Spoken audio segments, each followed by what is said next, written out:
আসসালামু আলাইকুম। এখানে আমি গাজরের বরফি বানাবো। সবাই তো নারকেলের বরফি খেয়েছেন।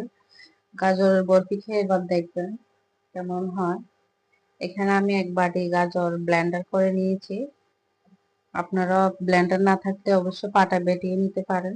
শুকনো উপকরণগুলো দিয়ে দিয়েছি ঘিতে, বাটারে, এগুলো আমি ভেজে নিব। সরি, ভুল বলছি। এখানে আপনি বাটারের পরিবর্তে ঘিও দিতে পারেন। আমি এগুলোকে একটু ভেজে নিব গ্রানটা বের হওয়ার জন্য।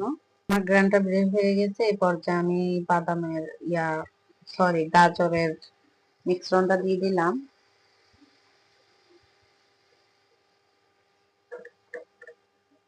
তো আমি প্রাণ ঘিটা দিব।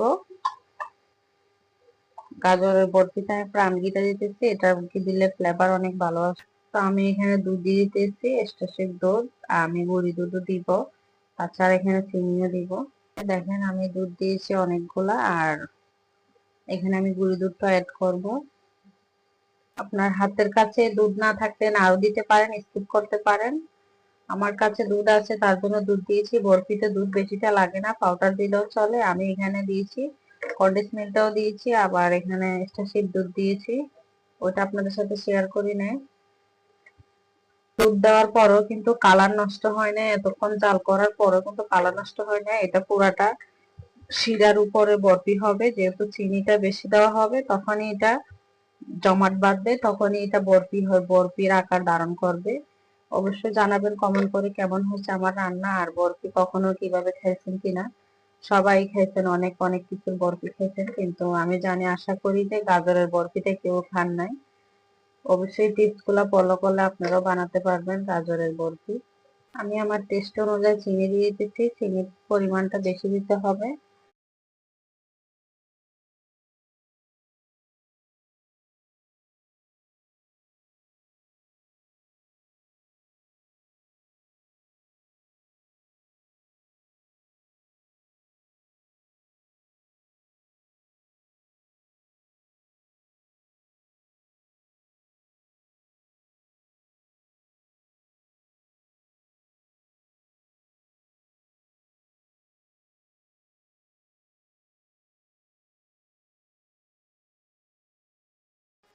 প্লেটে আমি ঘি ব্রাশ করে নিলাম। আবারও বলতেছি, আপনারা ঘি দিয়ে দিবেন নিচে, যেন না লাগে।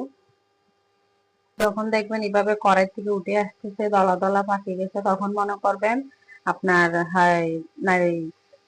গাজরের বরফিটার পারফেক্ট ডো হয়ে গেছে। এই পর্যায়ে আপনি নামিয়ে নেবেন। নামিয়ে প্লেটে আপনার আপনার আকারের মতো এটাকে